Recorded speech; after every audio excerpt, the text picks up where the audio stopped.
동력 글밭 12월 31일 목요일 문재인을 변명하며 어제 추미애의 된 마음이라는 제목의 글밭을 읽었습니다. 예상했던 대로 물러날 수밖에 없었던 추미애의 마음을 다시 엿봅니다. 10시간 전이라고 하니 어저녁 5시쯤에 올린 글로 여겨집니다. 코로나 시대에 사람과 사람이 거리를 두는 사이에도 사람들은 정신을 바짝 차리고 혼이 꿰뚫고 있었습니다. 혼미한 가운데서도 길이 있으리니 그 길은 사람이 내는 것이고 먼저 간 사람에 이어 다음 사람이 또 그 다음 사람이 무릎이 휘어지도록 닦는 길은 결코 멈춤이 없을 것입니다. 오직 사람만이 희망이기에 함께 닦는 이 길의 목적지에 우리는 꼭 함께 할 것이라는 믿음을 간직합니다.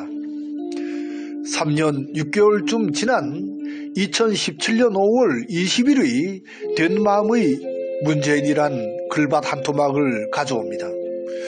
그래서 그 우유부단하게 보였던 문재인님에 대한 변명을 이참에 하기로 한 것이지요. 그래서 님의 그 젠틀한 우유부단함은 마음에 칼을 갈았기 때문이라고 외치고 싶었던 것입니다. 그래서 고민 끝에 한 끝을 더 낮추어 된 마음의 문재인으로 제목을 골랐던 것이죠.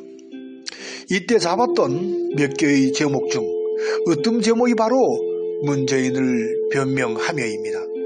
오늘 그때의 제목을 가져와 조심스럽게 문재인을 변명하고자 합니다.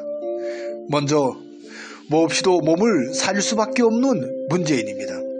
어떤 일이 있어도 노무현의 길을 밟아서는 안 되기 때문입니다.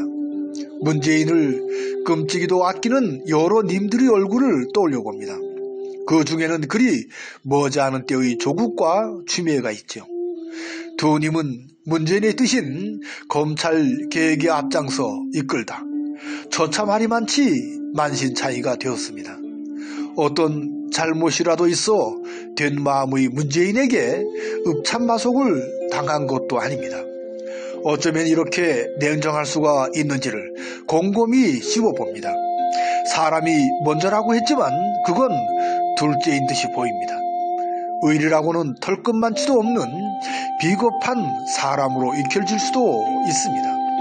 하지만 70년이나 휘둘러온 거대한 힘에는 어쩔 수 없는 상황임을 이해해야 할 듯 싶네요. 문재인도 우리들처럼 나약하기 이를 데 없는 사람일 테니까요. 둘째로 문재인이 선택한 사람들에 대한 변명입니다. 골라도 어떻게 이런 사람들만을 골랐는지 안타까움이 넘칩니다. 임기가 보장된 자리에서 거드름을 피우며 대놓고 딴지를 거는 사람이 한둘이 아닙니다. 국회의장인 박병석, 대법원장인 김병수, 감사원장인 최재형, 방통위원장인 한사경입니다. 그리고 윤석열은 으뜸입니다. 등에 칼을 꽂는 저들이 나쁜 놈이지 문재인이 무슨 잘못이 있냐고 버럭 화를 낼 만도 합니다.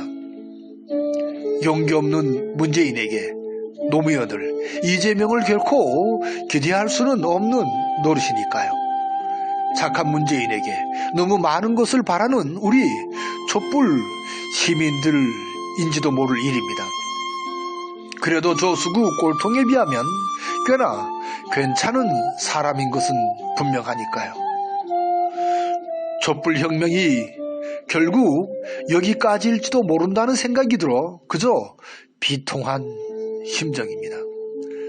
살아낼 수밖에 없는 목숨이라 다시금 된 마음을 다지는 목요일 새벽입니다. 하늘이 준 기회를 살릴 수 없는 것이 어찌 문재인만의 문제일 수 있으리요.